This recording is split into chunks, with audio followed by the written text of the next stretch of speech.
Então, eu chamo para compor a mesa a deputada Joênia Wapichana, por gentileza.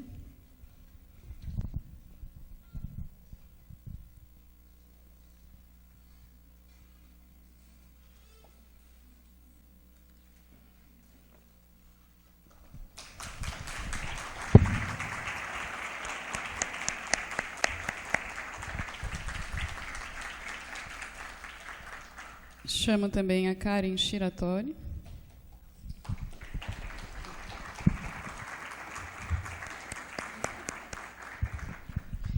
E, por fim, a professora Manuela Carneiro da Cunha, por favor.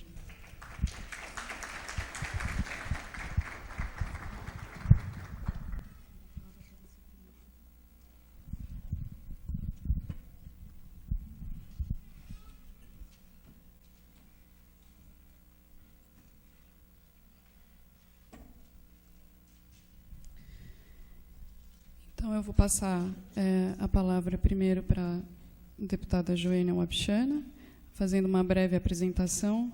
A Joênia é advogada, ela é deputada federal pelo Estado de Roraima, pelo Partido Rede. Foi a primeira indígena eleita deputada federal e também a primeira advogada indígena a sustentar uma defesa em julgamento na Corte Suprema do país, relativa à demarcação da terra indígena Raposa Serra do Sol. Ela atuou no Departamento Jurídico do Conselho Indígena de Roraima e foi a primeira presidente da Comissão de Direitos dos Povos Indígenas da Ordem dos Advogados do Brasil, criada em 2013. Deputada, por favor.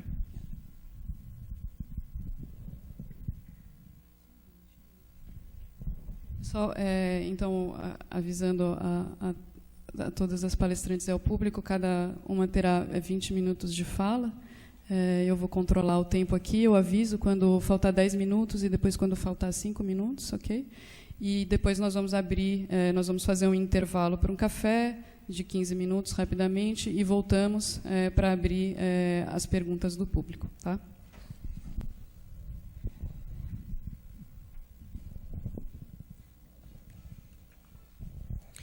Carmen Pucadã, Ungari Joênia Wapichana, Carmen Manauã, Unicamp. Eu disse bom dia para todos vocês. E eu venho de outro estado de Roraima, sou wapichana, e agradeço à Unicamp pelo convite. Eu acho muito importante o momento que nós estamos passando aqui também na Unicamp, porque nós não estamos bem no Brasil. É o ponto de partida dessa discussão. Nós estamos passando por momentos bastante inseguros, sombrios, diria aí, de uma insegurança sobre os nossos direitos sociais, direitos humanos, inclusive aqui da universidade. Semana passada eu tive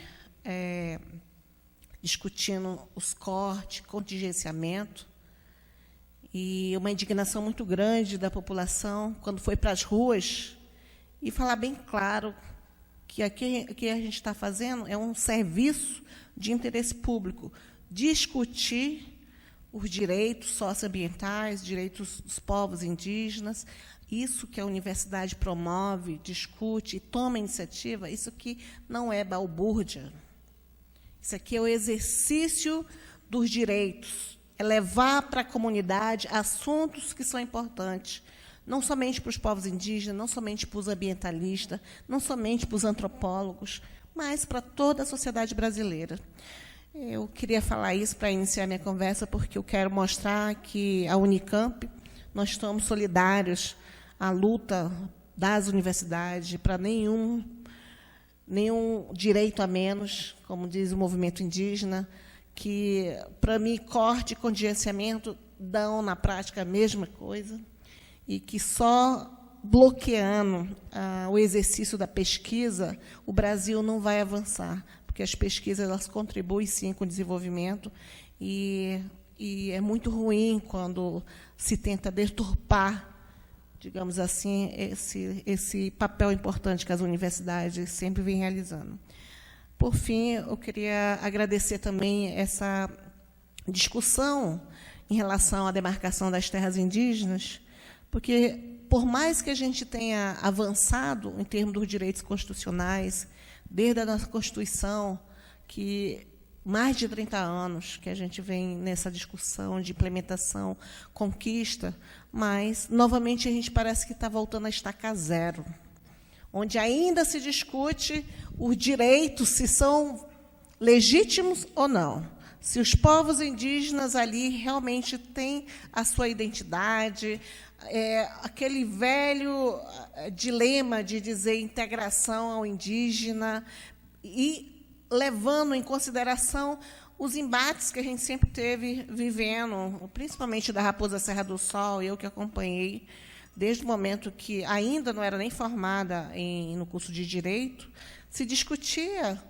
desenvolvimento econômico versus demarcação de terras indígenas, soberania nacional versus demarcação de terras indígenas, terras, digamos assim, do Estado ou da União. Então, são alguns dilemas, né, que retoma isso que a gente achava que estava superado, já tinha avançado nessa etapa, retorna novamente em questionamento, em mídias, né, de discussões, em projetos-leis e planos de degradação e planos de desenvolvimento que colocam os povos indígenas novamente numa situação de vulnerabilidade. Discutir a demarcação das terras indígenas hoje, nesse contexto atual, é justamente tentar rebater algumas declarações que a gente tem visto e tem sofrido com esse novo governo. Eu vou um pouquinho focar nisso, porque eu pego como exemplo o caso da Raposa Serra do Sol, né? Como bem falou a Camila, né, eu tive presente no julgamento na sustentação, na primeira fase da petição 3388, e, para mim, eu sempre tenho visto que é um estudo de caso. Raposa Serra do Sol representa todas, digamos assim, todas as teses de mestrado, doutorado, cada ponto dá uma tese, cada ponto, porque ali representa a situação dos povos indígenas no Brasil. O primeiro ponto é em relação à questão dos procedimentos de demarcação, se realmente eles são viáveis, se realmente é aquilo.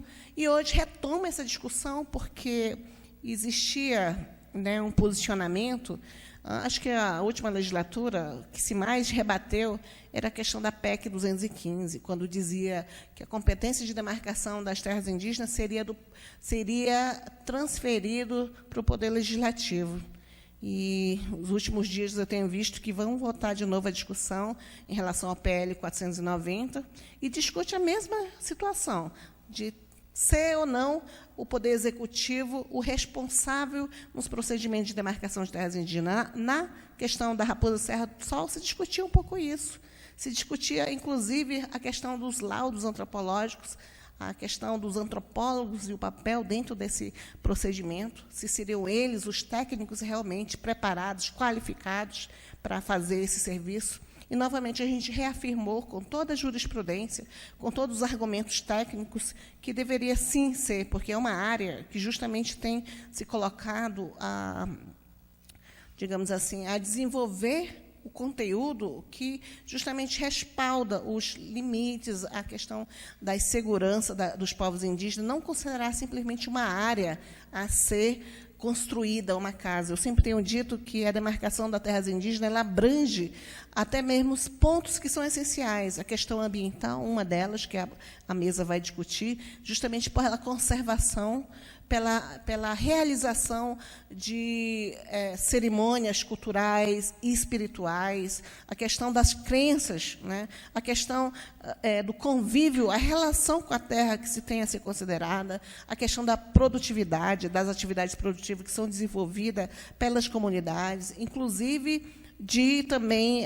utilizar dos seus conhecimentos tradicionais e também para fazer seus artesanatos, praticar, e não somente para essa geração, mas também um cuidado de pensar para as próximas gerações, para as futuras gerações. Então, tem um conceito de consideração ambiental, econômica, cultural, espiritual, religiosa, enfim, todas as categorias, digamos assim, para se ter em conta o que se consideraria numa demarcação.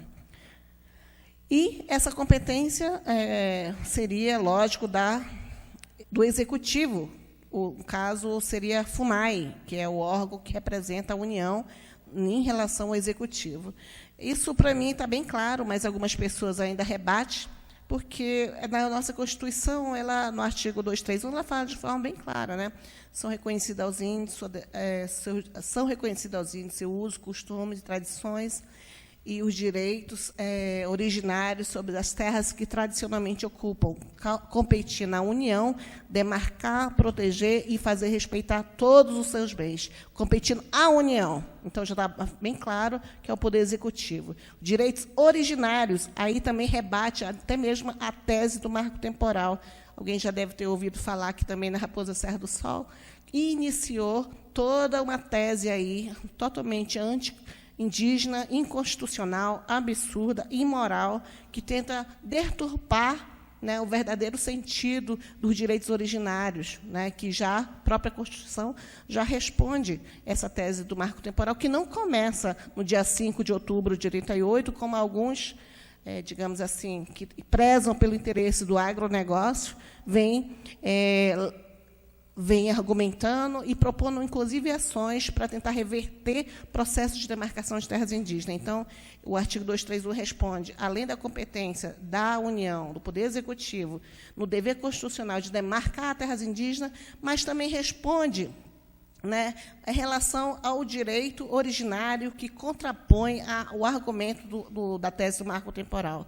Além disso, o artigo 231 ele também rebate uma nova tese que o presidente Bolsonaro tem dito também nesses últimos tempos, antes da campanha e até mesmo agora, já no exercício do mandato, que era justamente dizer nenhum milímetro a mais de terra, porque no artigo 231 também diz isso, é uma obrigação.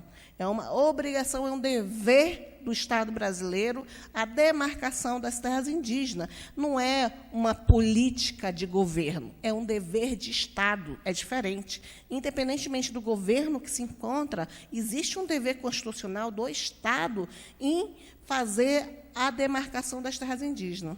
E outros pontos também que eu estou vendo é justamente a questão de tentar fazer com que terras indígenas sejam consideradas terras flexíveis, inclusive para darem abertura a arrendamento. No último tempo, eu tenho visto que tem colocado esse modelo aqui dos indígenas, lá no Mato Grosso, são os modelos que podem prezar uma parceria ao agronegócio. Isso, arrendamento de terras indígenas também é inconstitucional. Né? Arrendamento, que eu digo, é um modelo econômico. Se diz que a terra indígena é improdutiva.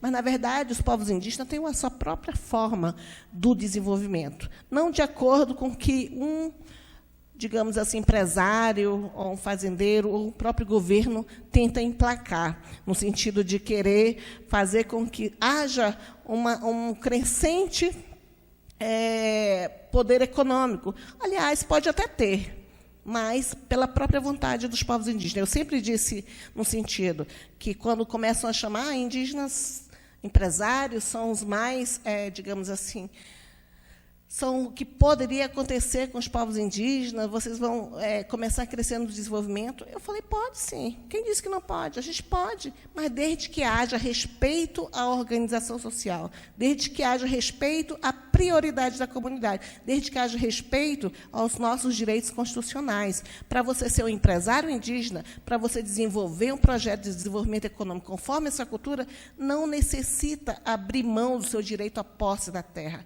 Não precisa abrir mão dos seus direitos constitucionais. Se o governo quer apoiar em atividades produtivas, apoie. Isso é um dever, isso é um direito da comunidade indígena, mas não precisa receber pressão e abrir suas terras para arrendamento, para ocupação de terceiros que não têm o direito sobre o uso fruto exclusivo da terra, que o artigo 231 protege. Então, é mais um contraponto a essa tese do arrendamento. E a outra mesa também vai falar da mineração, eu também ia falar sobre isso, né? Mas também protege sobre essa questão da mineração. Quanto tempo eu tenho? Senão eu vou falar 10. Político fala demais, né? Então, é uma coisa que eu queria sempre repassar. Por que eu estou falando do artigo 231? Porque a gente tem essa necessidade de, novamente, estudar ele, repassar para a comunidade brasileira esse tipo de discussão que, para nós, haveríamos já superado há muito tempo. Mas a gente precisa voltar novamente a essa retórica, voltar novamente a explicar os pontos e tentar, o máximo possível, tirar, digamos assim, desmistificar esses pontos. Em relação à Raposa Serra do Sol, sobre demarcação, a mensagem que pode ser extraída dela é o modelo de demarcação que os ministros confirmaram. É o modelo da demarcação em área contínua. Raposa Serra do Sol sempre discutia contínua ou em ilha, né? Existia, para quem não acompanhou esse processo da Raposa Serra do Sol, existia uma argumentação no Estado de Roraima que rebatia a demarcação em área contínua, dizendo que poderia prejudicar o desenvolvimento econômico do Estado. Roraima é um estado que fica lá perto da Venezuela, da Guiana, o primeiro estado do Brasil, digamos assim. E ali o movimento indígena é bastante forte. Nós, como movimento, como reivindicação, as lideranças, elas elegeram suas prioridades ali. A prioridade era o reconhecimento territorial. Ninguém abriu mão da terra. Todo o processo teve, depois da Constituição, ele foi respaldado nesses critérios que eu cheguei a comentar primeiramente. Tem outras terras indígenas que iniciaram o seu processo antes da Constituição e foram retalhadas, foram demarcadas em forma de ilha, em 1981, 82, no auge da ditadura militar. E, com ele, vieram os critérios, que a gente já sabe, reservas, locais que fosse mais apropriado para o desenvolvimento das cidades, dos núcleos urbanos, deixando de fora das terras indígenas terras essenciais para exercer a cultura, a questão econômica da comunidade, sem pensar nas futuras gerações. E nós estamos vivendo hoje, né, as consequências dessa demarcação em ilha. Raposa Serra do Sol, naquele tempo, viu isso. Não, nós não vamos abrir mão, a gente está vendo o que está acontecendo com os parentes. Mesmo assim, existe 46,7% de terras indígenas demarcadas, que totaliza a extensão territorial. 46%, quase 50% do Estado de Roraima, são reconhecidas terras indígenas. Por isso, o embate do Estado de Roraima. Dizer que é muita terra para pouco índio. Pode terra indígena ser demarcada em área fronteira? Nós vivemos em área de fronteira. Essa é uma realidade do Brasil, na Amazônia, né? Nós não temos culpa de estar ali. Quem passou o limite não foram os povos indígenas, mas, mesmo assim, fomos nós que definimos o território brasileiro, porque, quando Marechal Rondon, quando as autoridades vieram a lutar pelos limites do Brasil, quem reafirmou, somos dessa parte aqui, foram as comunidades indígenas. Então, teve essa tese, né, de ser um empecilho de desenvolvimento econômico. Primeiro ponto, que não eram os povos indígenas que seriam um empecilho. Roraima teria que aprender com a realidade do Estado. Essa diversidade que os estados na Amazônia têm, teria que aprender, dentro do seu plano de desenvolvimento, incluir as terras indígenas como um plano de administração. Então, se até no momento não haveria uma conciliação em relação ao seu plano de desenvolvimento, então não seria culpa dos povos indígenas, seria a má administração exercida por seus governantes. O segundo ponto, existe conciliação em relação à soberania nacional? Com certeza.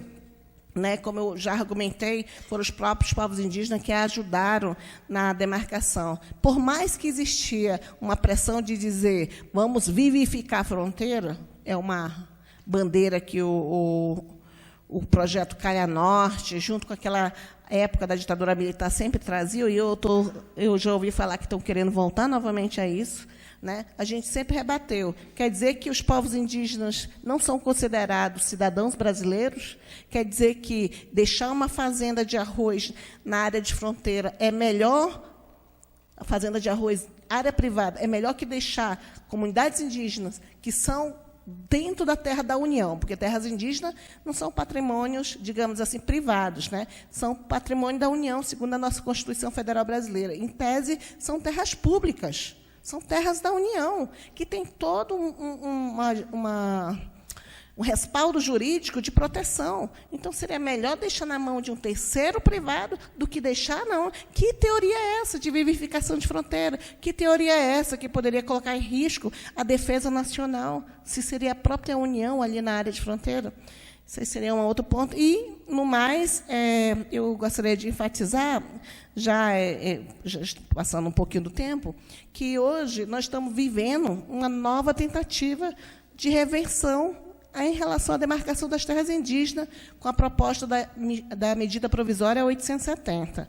A medida provisória ela foi editada no dia 1º de janeiro, numa tentativa de paralisar os procedimentos de demarcação de terras indígenas nos dias atuais, né?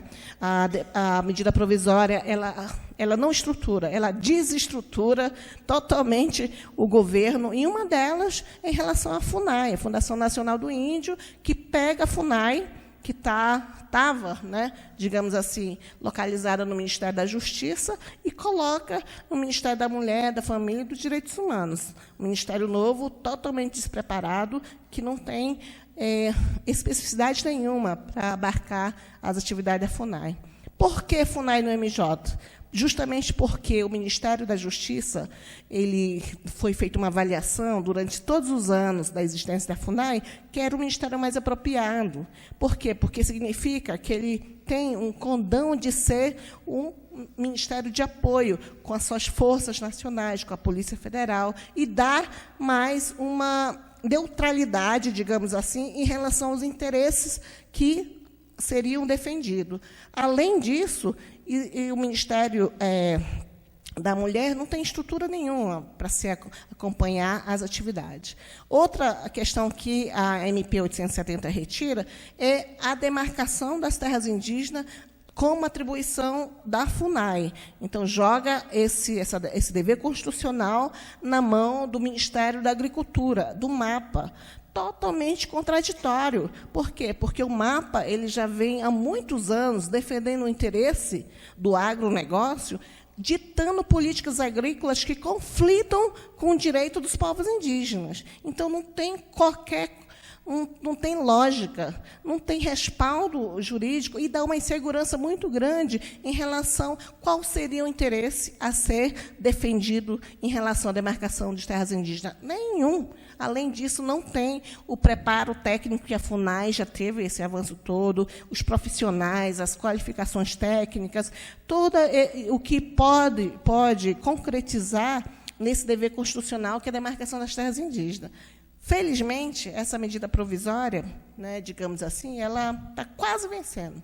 Uma medida provisória ela tem 60 dias de validade e pode ser, digamos assim, prorrogada por mais 60 dias. Ela foi editada no dia 1º de janeiro, ela foi para uma comissão especial, eu fiz parte dessa comissão especial, né, e a gente conseguiu, como a Frente Parlamentar Mista em Defesa dos Povos Indígenas, articular outros deputados, inclusive, cadê a menina? Inclusive o Camilo estava lá também, viu?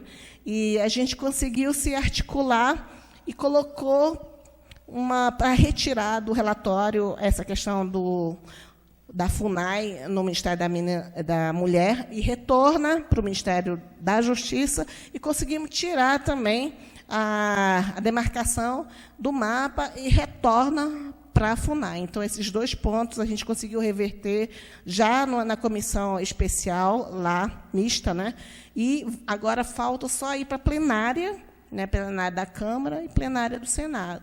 O tempo está correndo. Mais umas rezinhas aí, daqui aí perde o prazo, porque se chegar até o dia 3 de junho e essa MP não for votada, ela perde totalmente a validade. A gente fala que ela caduca. Então, ela vai ela vai se esgotar com o prazo de não ter sido aprovada no Congresso Nacional. E aí resolve nossos problemas, porque não é só a FUNAI que está com esse problema. Tem a questão do licenciamento ambiental, tem a questão dos recursos hídricos, tem a Secretaria de Mudanças Climáticas, tem várias atividades do Ministério do Meio Ambiente que não conseguimos reverter, porque tinha que dar prioridade a alguns destaques, e tem CONSEA, enfim, tem uma série de situações de desmontes em termos das políticas públicas.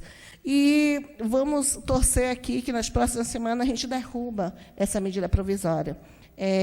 Considerando isso, eu acredito que também exista uma forte pressão do agronegócio para querer emplacar arrendamentos em terra indígena, a questão da mineração, a flexibilização de regras em termos dos procedimentos de licenciamento ambiental. Existe uma certa... atos crescentes de ódio, e ódio raciais, inclusive em relação aos povos indígenas. A gente tem acompanhado como que aumentou as invasões das terras indígenas, no Amazonas, em Rondônia, no Pará, enfim, está uma onda crescente de esbulhos e invasão. E, para terminar, Camila, eu queria deixar uma mensagem, né, que eu tinha colocado em relação ao que os povos indígenas da Raposa Serra do Sol sempre colocam, né, que a Raposa Serra do Sol ela tem seus desafios atuais. Tem a questão da gestão territorial e ambiental, mas nós estamos enfrentando todo o que estão tentando colocar para a gente lá. A questão da mineração, a questão do arrendamento, a pressão do agronegócio, a tentativa de rever a demarcação, mas a gente tem uma insistência. A questão já é consolidada, transitado, julgado, e o que se está tentando é justamente reconfirmar que a demarcação em modelo, em área contínua, ela é a mais apropriada. Que os povos indígenas têm um lema, que é resistir sempre, desistir jamais. A demarcação já, não às PECs anti-indígena, e que haja uma participação maior da sociedade. Por isso que os povos indígenas convidam, não só indígena, porque o que se realiza dentro da terra indígena é uma contribuição de manter a conservação dos recursos naturais, das águas, das matas, uma qualidade do ar e das várias espécies, da biodiversidade, que isso precisa ser compreendido como contribuição dos povos indígenas para os não indígenas também, e que essa sabedoria indígena, que já vem muitos anos, milhares de anos aí, que possa ser conhecida cada vez mais, e que essa luta não é responsabilidade somente dos povos indígenas, mas de toda a sociedade brasileira. Por isso que eu convido vocês, quem ainda não conhece a questão dos direitos indígenas, da luta dos povos indígenas, a vir conhecer e também a defender, porque nesse barco estamos todos nós. Obrigada.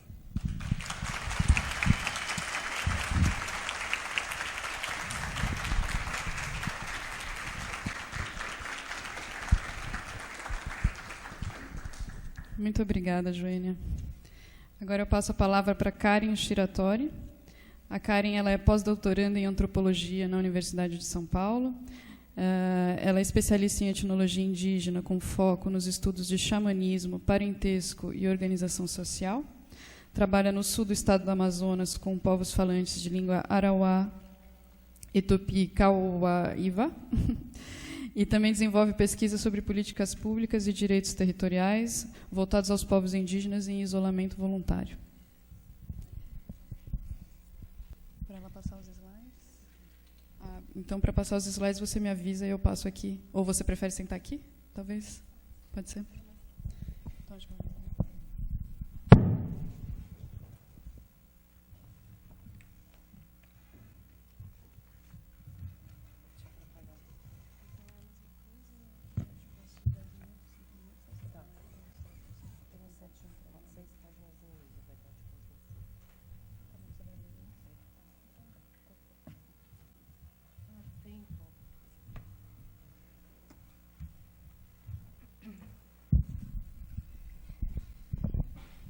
Bom dia.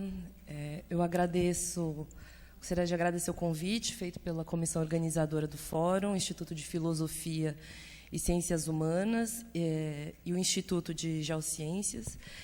Saudar essa importante iniciativa de propor um espaço de diálogo sobre temas tão urgentes né, e de difusão do conhecimento produzido nas universidades públicas, momento em que esse diálogo é escasso e o projeto de universidade pública se tornou alvo de uma cruzada ideológica do governo. Queria me desculpar pela voz fanha, estou um pouco gripada ainda. Se alguém não entendeu, estiver lendo muito rápido, por favor, pode chamar minha atenção. Bom, um satélite Baniwa aponta suas lentes para a Amazônia. As imagens produzidas correspondem ao período de 2016 a 2019, anos conhecidos pelo aumento significativo das taxas de desmatamento e de outras formas de destruição da floresta e seus habitantes, humanos e não humanos. Em janeiro de 2019, o Sistema de Alerta de Desmatamento do Amazon detectou 108 quilômetros quadrados de desmatamento na Amazônia Legal, um aumento de 54% em relação a janeiro de 2018, quando o desmatamento somou 70 quilômetros quadrados. As florestas degradadas, por sua vez, somaram 11 quilômetros quadrados em janeiro de 2019, quando, no período correspondente de 2018, não houve detecção de degradação florestal.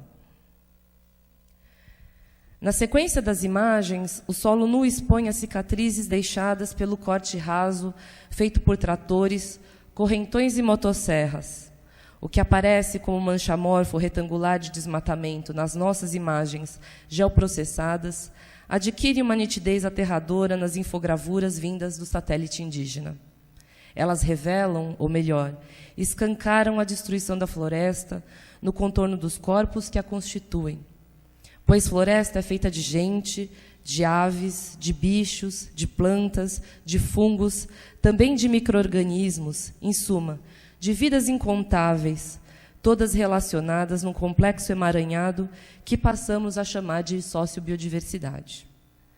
No chão desnudado, os contornos do corpo indígena morto, que lembram aquelas marcas feitas para sinalizar os vestígios da cena de um crime, coincidem com aqueles do avanço predatório de madeireiros, fazendeiros, grileiros, enfim.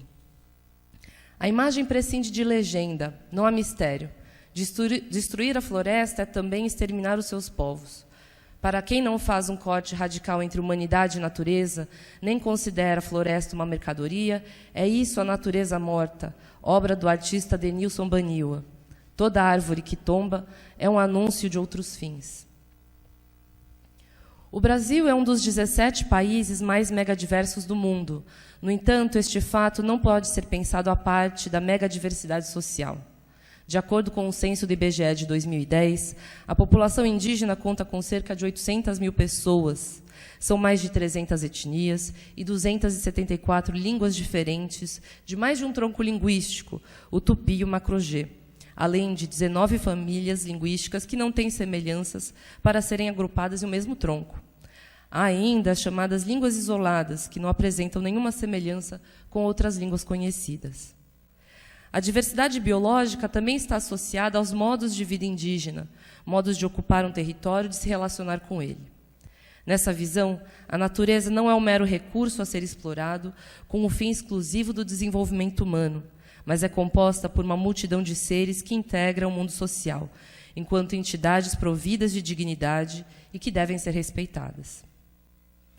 No quadro da grande diversidade dos povos indígenas e seus modos de conhecimento, a relação entre natureza, tomada como um domínio externo, separado, que transcende o humano, e cultura, entendida como a esfera da expressão da ação humana, não se manifesta nos termos de uma cisão nem de uma oposição.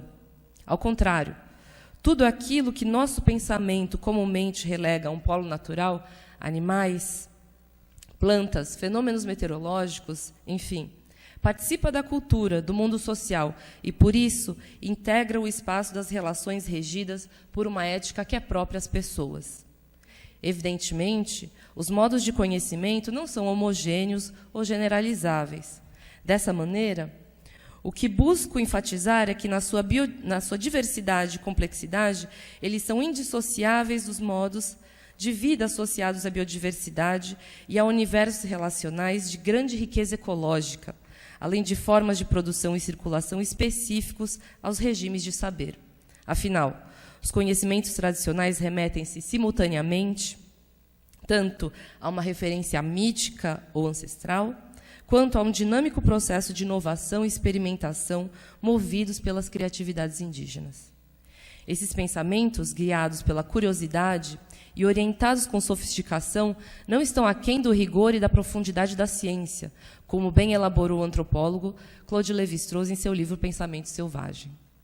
Esta é a ciência do concreto, fundamentada em cuidadosa experimentação, que dirige sua atenção e toma como meio de formulação de suas categorias de análise os cheiros, as cores, as texturas, os sabores, os sons, em suma, aqueles elementos da percepção que limitam a generalização do saber, revelando seu compromisso com o particular ou local.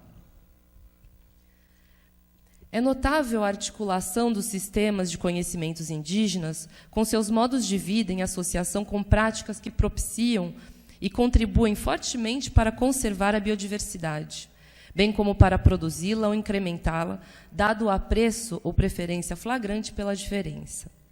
Na contramão do esforço homogeneizador das monoculturas, o que interessa não se limita ao que é simplesmente mais produtivo, posto que melhoramento e eficácia não são os valores centrais que orientam as ações.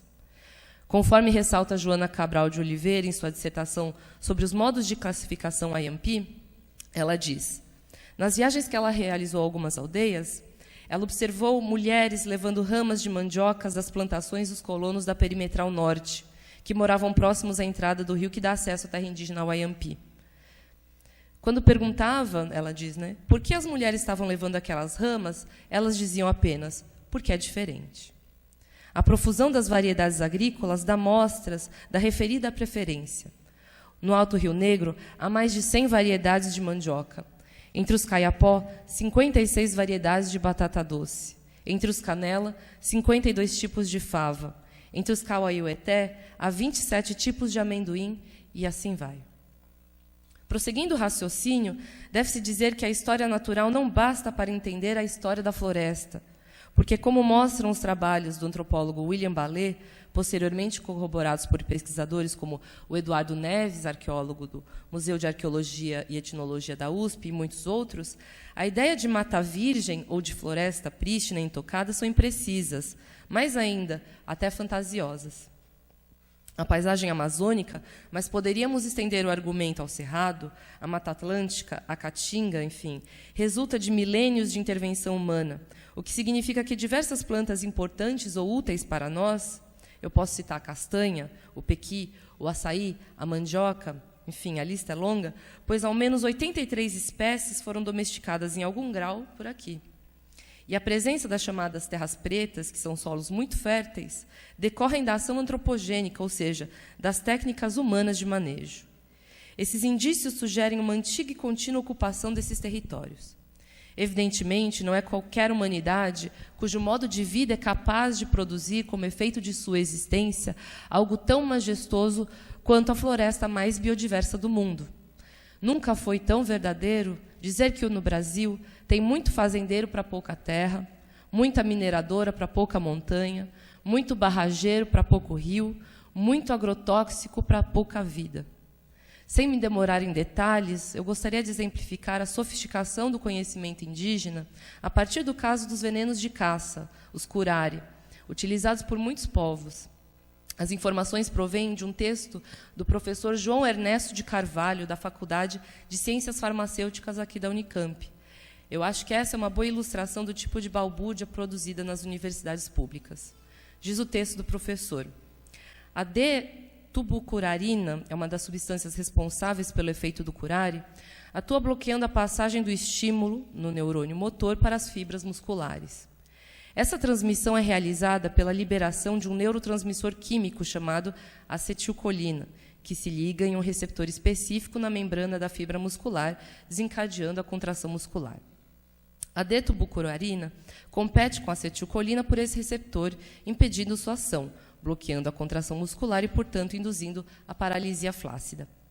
Esses efeitos imediatamente despertaram o interesse dos anestesistas, porque os anestésicos gerais não conseguem provocar o grau de relaxamento muscular necessário para muitas cirurgias, o que é obtido pelos curares.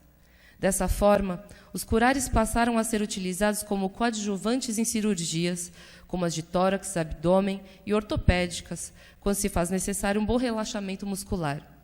A partir da D-tubucurarina, outros bloqueadores da junção neuromuscular foram desenvolvidos para esses usos clínicos. No entanto, sem a sabedoria milenar indígena, o desenvolvimento desses medicamentos talvez fosse impossível.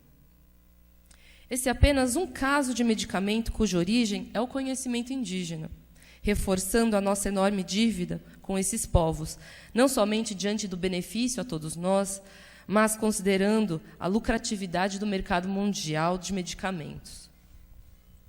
O reconhecimento crescente do papel dos povos indígenas na ampliação da diversidade da fauna e da flora, através de seus conhecimentos e formas únicas de viver e ocupar um território, é um dos caminhos para abordar a importância das terras indígenas, sobretudo num cenário no qual se multiplicam as catástrofes ambientais, que projetam um futuro planetário desalentador, cada vez mais pobre em vida. Com efeito, se há florestas em pé, é porque há povos indígenas que a conservam. Vale a pena ressaltar que são eles também que as protegem contra a ação predatória das invasões de madeireiros, garimpeiros, grileiros, fazendeiros, enfim, por todos aqueles que, motivados pela cobiça, preferem o extermínio dos povos e do mais rico ecossistema do mundo que, sem dúvida, são garantias da viabilidade da vida na Terra. Um benefício incalculável que, num raciocínio razoável, deveria ser de interesse geral, produzido por tão somente 13% do território do país.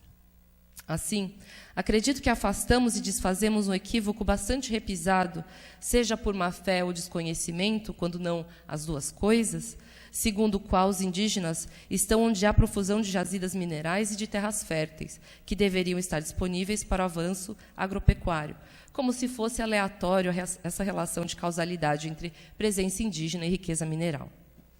Não é demais lembrar alguns dados sobre a disparidade da distribuição das terras indígenas pelo país e a importância de seguir com a política de demarcação. Antes de seguir, só um esclarecimento. Esse slide aqui é do Parque Nacional do Xingu. Acho que aqui, né? E aqui vocês podem ver a linha seca que separa o que é parque e o que é fazenda.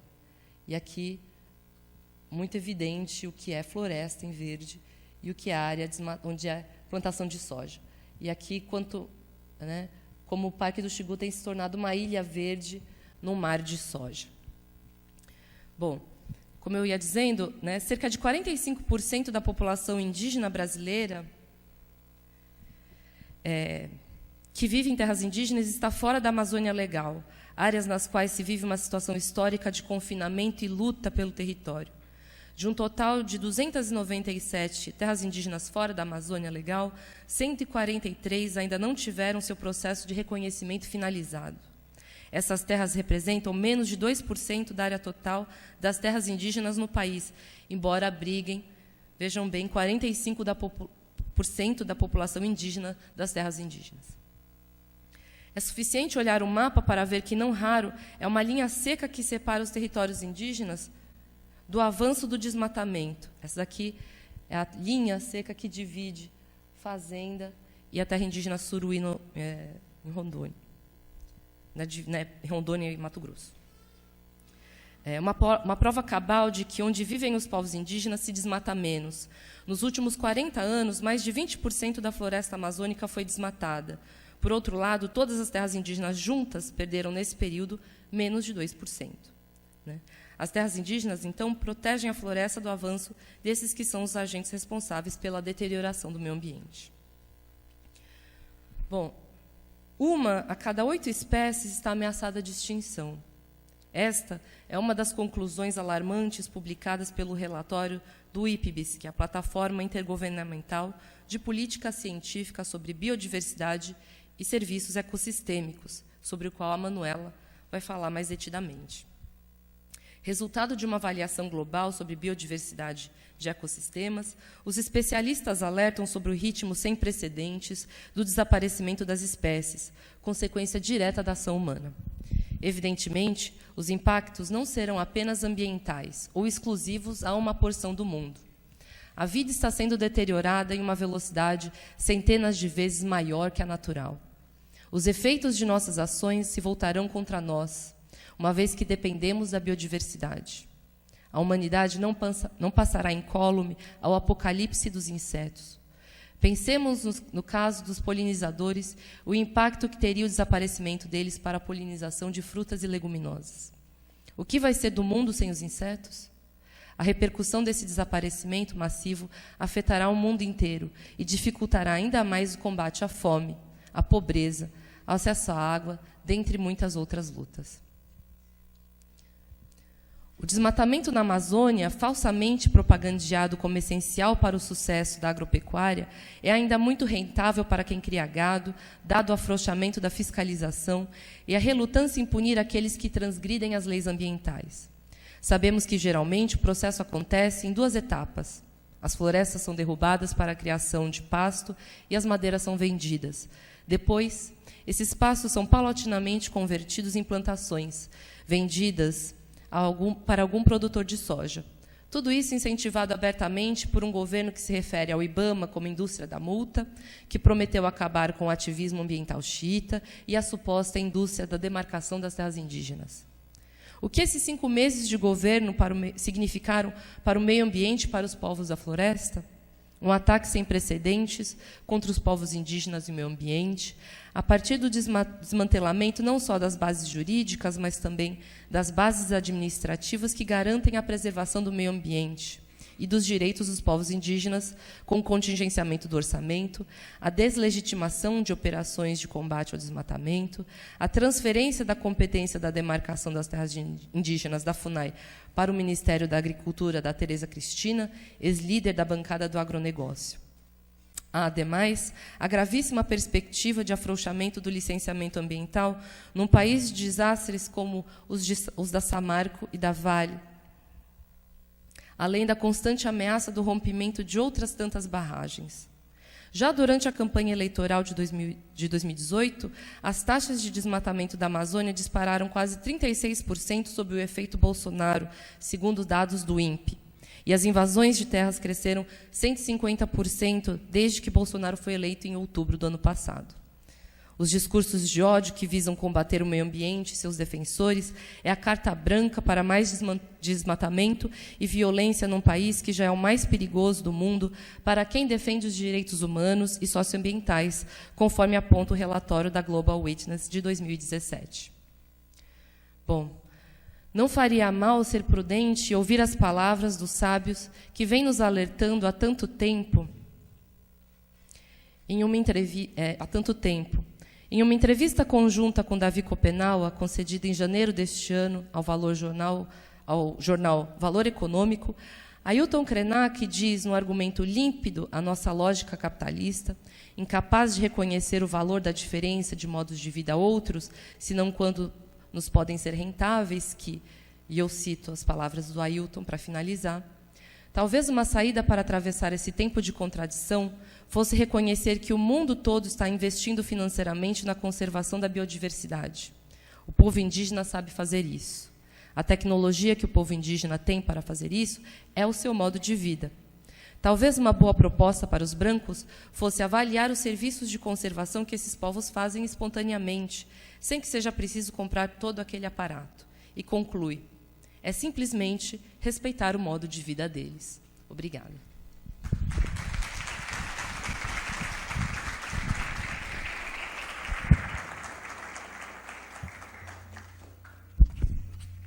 Obrigada, Karen.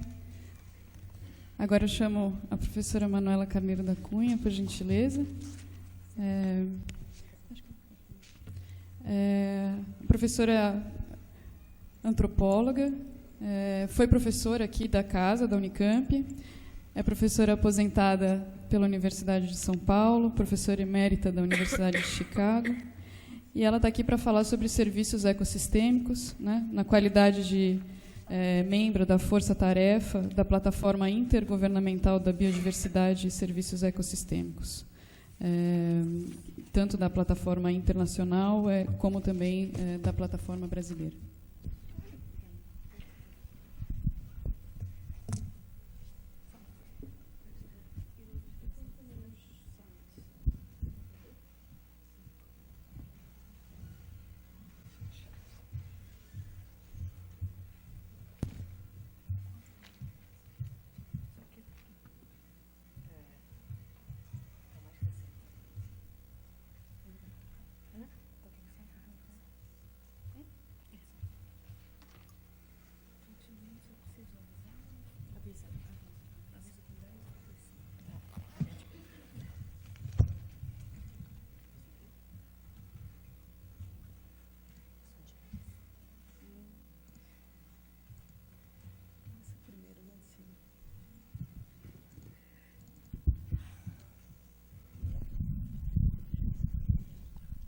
Obrigada.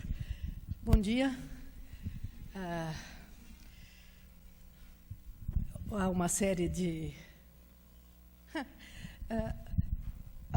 de coincidências aqui, que não são tão coincidências, porque muitas das coisas que eu iria falar já foram ditas melhor do que eu poderia fazê-lo, e vocês vão ver que há uma série de coincidências aqui, mas eu queria reforçar alguns dos pontos que já foram evocados aqui. Bom, primeiro é o seguinte, hoje vai ser também lançado esse livro, Os Índios na Constituição, e eu acho que a primeira coisa a dizer é que a Constituição de 1988 conseguiu afirmar e reafirmar uma tradição que a Joênia lembrou, muito importante, que é essa de que os direitos dos índios são originários. O que significa isso? Significa que eles não dependem, não são uma concessão nem do governo, como ela lembrou, nem do Estado. Eles são anteriores ao Estado. Originário, e quando a gente... Eu fiz parte dessa... Eu sou dessa geração, né, que batalhou por esse capítulo dos índios na Constituição de 88, e quando a gente propôs os direitos originários, a gente não sabia inicialmente o que era isso, e suspeito que os constituintes também não, né? Tanto assim que isso passou tranquilamente, mas é uma tradição da legislação, da legislação brasileira muito importante, que é o seguinte: originário significa que esses direitos preexistem ao Estado. É exatamente isso que isso quer dizer. E um exemplo disso são os cantões suíços, como nos foi explicado pelo professor Dalmo Dallari, na época, né, que foi o inspirador dessa continuidade, baseada, aliás, num grande jurista brasileiro que foi João Mendes Júnior. Né, portanto, vejam que não há nenhuma invenção nisso aí. Originários, no caso dos cantões suíços, significa que os cantões suíços tinham seus próprios direitos antes da constituição do Estado suíço, que foi uma junção, digamos, de constituições. E isso significa, portanto, que são direitos anteriores a qualquer outro estabelecimento de direitos. Então, isso que, conforme a deputada Joênia salientou, é extremamente importante e tem que ser preservado. O que significa também que a demarcação não é uma concessão de direitos, é apenas uma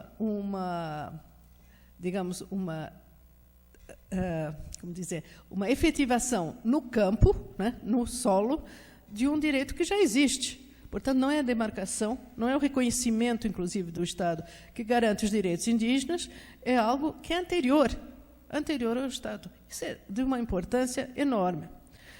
Só queria ressaltar que isso é algo a ser lembrado. Outra coisa também que vale a pena ressaltar é essa extraordinária pressa do governo, no seu primeiro dia 1º de janeiro, isso foi publicado no dia 2 de janeiro, mas é de 1º de janeiro, não é, deputada Joênia, da medida provisória 870, que, como é que se diz? Como é que se usou? Que desestruturou, exatamente, que desestruturou tudo que já vinha antes. Eu queria lembrar que não vai ser a primeira vez que a demarcação e a política indigenista como um todo, não é, vai estar como refém de um ministério que é contra, que defende os interesses contrários dos direitos indígenas. A primeira vez que isso aconteceu foi na década de 70, quando a FUNAI, né, que tinha sido criada depois da dissolução do SPI, né, em 1967, a FUNAI ficou no Ministério do Interior, o Ministério do Interior era o Ministério da abertura da Amazônia, era o Ministério das Estradas, o Ministério de Tucuruí, o Ministério, enfim, de todas as políticas contrárias, contrárias pela força das coisas, aliás, porque se considerava, mais uma vez, que o tal do desenvolvimento, né, o progresso também, que é outro nome dessa coisa que... A ordem e o progresso, que isso predominava sobre quaisquer outros direitos. E houve um contato precipitado durante os anos 70 com muitos povos indígenas, sem o menor cuidado, e que resultou numa depopulação extremamente impressionante. Quer dizer, houve uma mortalidade indígena muito grande nos anos 70, exatamente porque era a raposa cuidando do galinheiro. Agora temos novamente um ministério que é cuidando do que é o mapa, né? Cuidando do galinheiro supostamente, ou seja, das demarcações que ainda faltam, né? Como a Joênia falou, é possível, espero que, e vamos bater na madeira, né, que, até por decurso de prazo, né, a medida provisória 870 caduque. Mas vejam, o que ela estava tentando fazer? A tal da PEC 215, que também já foi comentada aqui, era a tentativa de tirar do âmbito federal e da União, portanto, a responsabilidade pela demarcação das terras indígenas, né? Repito, era uma responsabilidade, era um dever. Aliás, um dever que já estava caducado, a União já estava devendo isso há muito tempo. Desde 1973, como é que chama? Estatuto do Índio, já se falava em 5 anos para demarcar todas as terras. Na Constituição de 88, mais 5 anos. Né? Ou seja, o governo estava devendo, né? O Estado estava devendo essa demarcação há muito tempo. Né?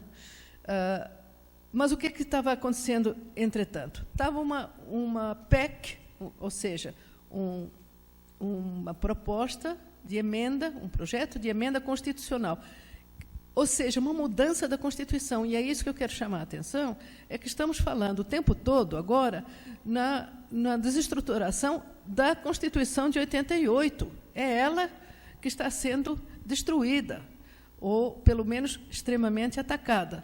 O que era essa emenda constitucional 215? O que é?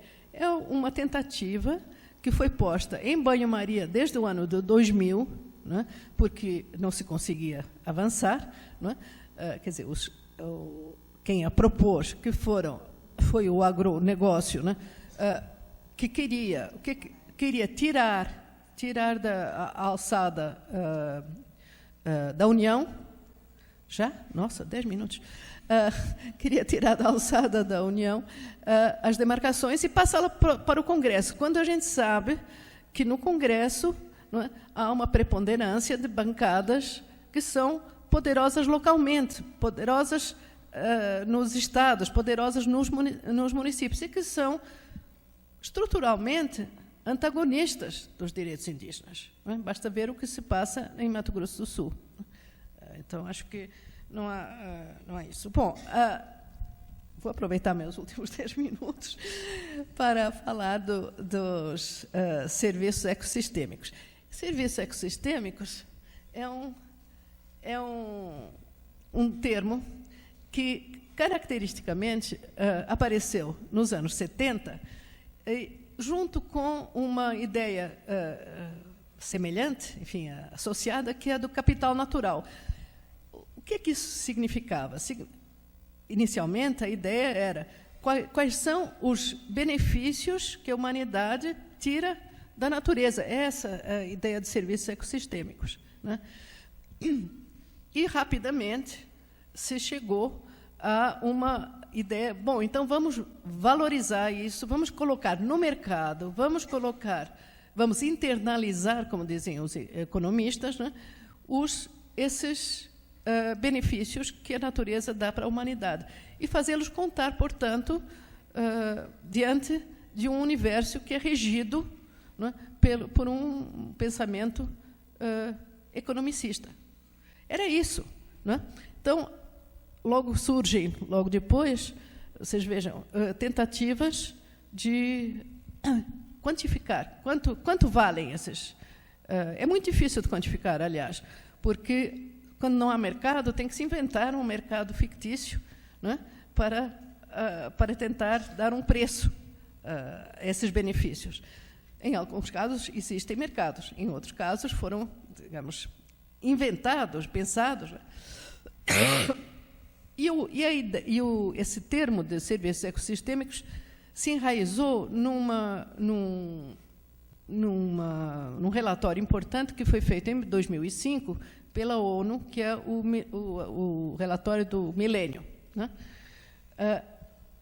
Em 2012, foi criada essa plataforma intergovernamental de biodiversidade e, para variar, usando o termo serviços ecossistêmicos, né? que a essas alturas já estava muito popularizado. No entanto, e aqui eu, de certa forma, vou... Como é que eu avanço aqui? Como é que eu avanço? Pronto. Tá.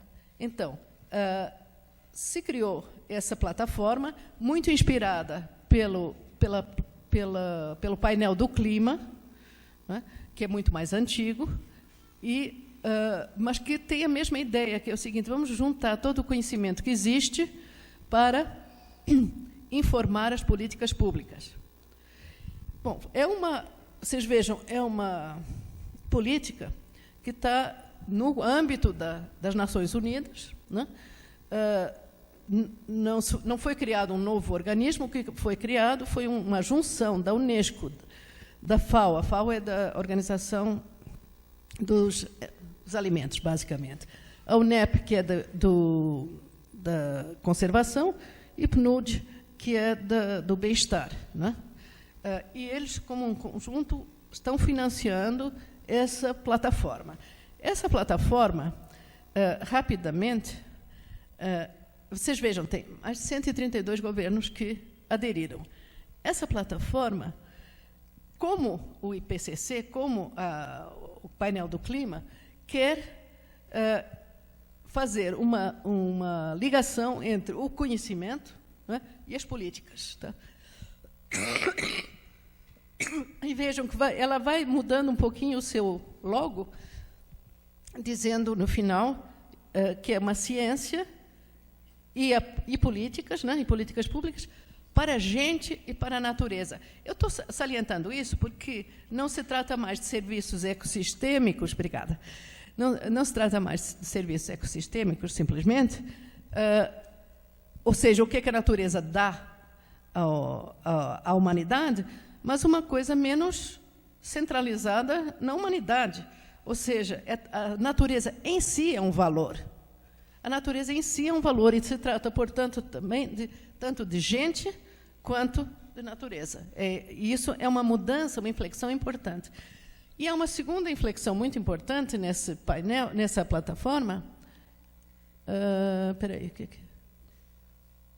que é a importância que essa plataforma dá aos conhecimentos e à mobilização dos povos indígenas e comunidades locais para a conservação da biodiversidade.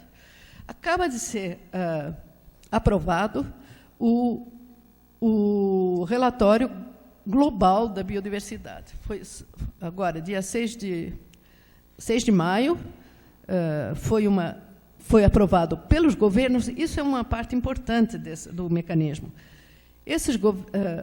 Eu até ia trazer uma foto. Eu estava lá e é uma situação muito curiosa, porque a última instância desses relatórios, que levam 3 anos para serem feitos, né, e muita gente envolvida, trabalhando de graça, pro bono, né, esses relatórios, a última instância, é são os governos.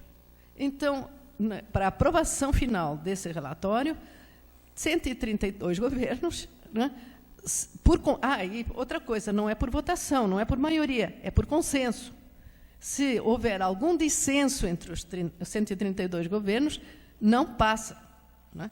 Então, foram 6 dias de negociações intensas, né, em que só os governos tinham direito à palavra e os redatores principais, entre eles um brasileiro muito importante, Eduardo Brondizio, né, respondiam quando interpelados, e depois uma negociação geral. Né?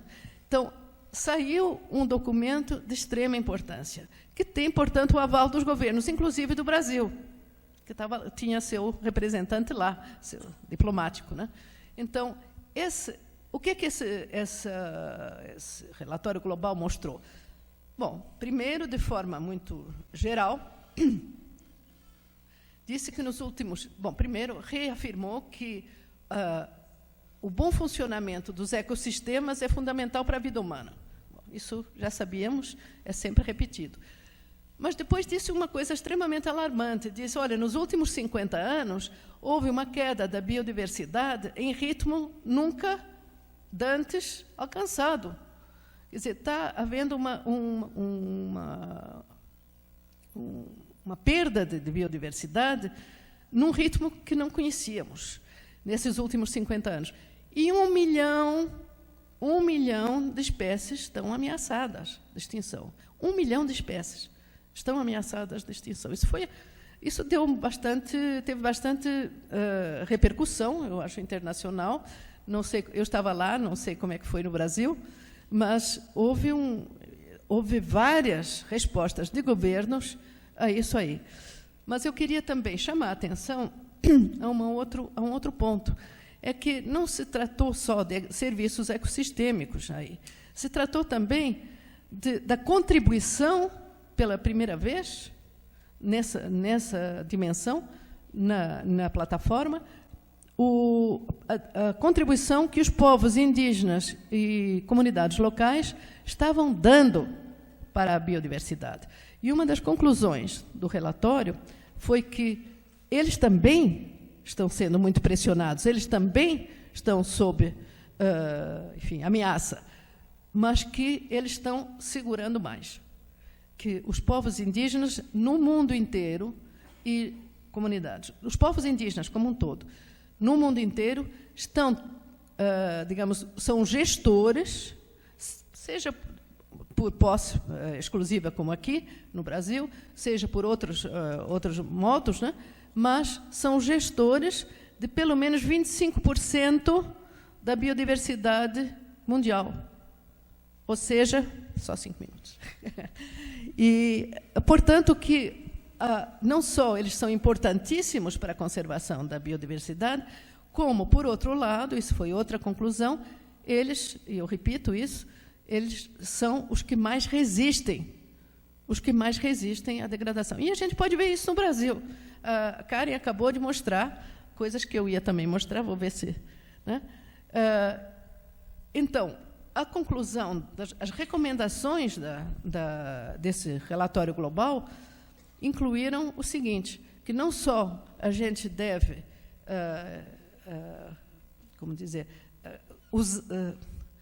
ter os povos indígenas e comunidades locais como parceiros na conservação da biodiversidade, mas que eles devem ser incluídos desde o começo, desde o início, desde o projeto, que eles não podem ser chamados só na última hora, que eles devem, e que eles não são só executantes, que eles são, antes de mais nada, participantes, gestores, informados por quê? Porque eles conhecem a fundo o território que eles ocupam. E eles sabem como gestioná-lo. Eles têm experiência. E isso não está sendo levado em conta suficientemente. Então, isto é um apelo muito grande para a contribuição em todos os níveis dos povos indígenas e das comunidades locais. Uma outra, e vou terminar com isso, Camila, Uma outra dimensão que foi muito apregoada, muito sublinhada na intervenção da Karen, é a famosa questão: o que é que os povos indígenas e comunidades locais produzem? Isso é uma das questões que reiteradamente é levantada, né? Que produtividade é essa? Então, a produção essencial dos povos indígenas e das comunidades tradicionais é justamente a diversidade. A diversidade em si é um valor que é um desses valores não internalizados, né? Vejam, a gente pode não só pegar os exemplos do Parque Indígena do Xingu também, que eu peguei, olha, 94, 2000, isso é 2007, vejam que tudo desmatado em volta, né? 2014, e esses dados que a Karen também falou, ou seja, o modelo do agronegócio é isto, é a homogeneidade, não é? O modelo de uma roça indígena, essa por acaso é de Santa Isabel, no Alto Rio Negro, né? No município de Santa Isabel, Baré, sobretudo, é isso, uma roça indígena. É uma diversidade muito grande, não só de plantas, mas também, dentro de cada espécie, uma diversidade extraordinária, que a Karen lembrou, de variedades. Isso eu não vou ter tempo de expandir, mas eu quero lembrar que isso é fundamental para a segurança alimentar. A Revolução Verde, logo depois da Segunda Guerra Mundial, aumentou a produtividade, mas diminuiu a diversidade. E se perderam muitas variedades, por exemplo, de arroz na Índia, não é? E de outros cultivares no resto do mundo. No México foram variedades de milho, etc. Quando a Karen lembra que são mais de 100 variedades de mandioca no Rio Negro, ou que são mais de 50 batatas doces nos Caiapó, né, por exemplo, e lembro que tanto a mandioca quanto a batata doce, que foram domesticadas aqui no Brasil pelas populações indígenas uns 7, 8 mil anos atrás, né, foram levadas para outros lugares e são fundamentais para a segurança alimentar, não só no Brasil, mas, por exemplo, no continente africano. A mandioca é fundamental, não é? E na Ásia, aliás, na Ásia também a mandioca está subindo, o consumo de mandioca, inclusive massa, espaguete de mandioca, estão fazendo lá. Mas na Nova Guiné, foi a revolução que houve na alimentação, foi a da batata doce, que foi levada daqui, do Brasil, para a Nova Guiné. Ou seja, trata-se de segurança alimentar mundial. E sempre se lembra que o grande problema da falta de variedade, né, é exemplificado por uma das grandes fomes que são conhecidas na história, que foram, por exemplo, a grande fome da Irlanda. Em 1845, na Irlanda, as batatas tiveram um problema enfim, uma peste nas batatas, e 1 milhão de irlandeses morreram de fome. E 1 milhão de irlandeses foram para os Estados Unidos, emigraram para os Estados Unidos para escapar dessa fome terrível. 1 milhão de pessoas em 1845 é muito mais gente do que a gente imagina hoje, não é? E o que foi a causa disso? Foi a falta de variedade. As batatas foram domesticadas nos Andes, não é? Também mais ou menos 7 mil, 8 mil anos atrás. Nos Andes, até hoje, tem mais de 1000 variedades de batatas. Só foram os espanhóis que levaram as batatas para a Europa, e a batata demorou para pegar, mas quando pegou, teve um enorme sucesso, tanto assim que se acredita a Revolução Industrial Inglesa à batata, porque foi ou seja, é a alimentação a partir das batatas que permitiu um aumento populacional muito grande, né? Mas foram muito poucas as variedades que foram levadas. E, sobretudo, se adotaram 2 ou 3 na Irlanda. E essas batatas, essas 2 ou 3, não resistiram a essa peste. E, portanto, a diversidade, por exemplo, das batatas, mas também da mandioca e da batata doce, e do pequi e do amendoim, por exemplo, né, são fundamentais para garantir a sobrevivência de espécies inteiras. Então, isso é de uma importância enorme. E onde é que é feita essa conservação e essa multiplicação da diversidade? Nas roças indígenas. Esses mesmos caiapó, que têm 56 variedades de batata doce, né, consideram que uma roça bonita é uma roça desse jeito. É uma roça diversa. Quanto maior a diversidade, mais importante é essa roça. Eu não vou ter tempo de falar sobre isso, mas queria dizer que existem bancos de germoplasma que foram criados justamente por causa da Revolução Verde, porque se percebeu que havia uma diminuição das variedades, né? E esses bancos de germoplasma, por exemplo, o Senargem, na Embrapa, né, conservam a muito custo a diversidade que eles conseguem conservar. Mas é uma diversidade que está num banco, ou seja, não se mexe. Esse banco pode garantir essa diversidade em sistemas, por exemplo, de congelamento, não é? Mas, como nós sabemos, existe uma evolução constante dessas diversidades. Já acabou, né? Deixa eu só terminar, então, com o seguinte, lembrando o seguinte. Essa diversidade que é conservada, então, nas roças indígenas do Brasil, vamos falar do Brasil, né? É a garantia da continuidade, por exemplo, dessas espécies com as mudanças climáticas, e, portanto, é um serviço ecossistêmico, né, da maior importância, que não é contabilizado, que é oferecido. Em suma, quando os parecis, e eu vou terminar com isso, quando os parecis consideram que é um avanço arrendar suas terras e adotar um regime desse tipo, certo?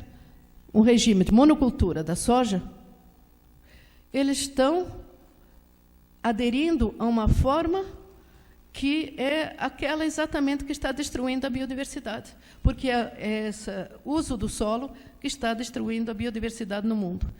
E, portanto, estão saindo de um sistema que é extremamente importante e valioso, que é aquele da diversidade conservada, não só através das línguas, não só através de sua organização social e de sua cultura, mas também da forma da sua agricultura e da forma também do seu convívio com os outros habitantes da natureza. E isso é uma coisa que a Joana, por exemplo, mostrou muito bem, a Dominique, entre os Wayampi, no Amapá, mas que é bastante mais generalizada, que é o seguinte: os povos indígenas, muitos povos indígenas, se sabe, que eles consideram que eles não têm um poder colonial sobre os seus territórios, ou seja, que eles têm que respeitar também os direitos dos outros seres vivos, e que, portanto, não se pode impor simplesmente a conveniência da humanidade sobre a conveniência dos outros seres vivos que ocupam o mesmo território. E assim os Wayampi consideram que o espaço humano é o espaço das suas roças, certo? Mas que há no seu território outros direitos e outros espaços que têm que ser respeitados dos outros seres vivos. Isso muda completamente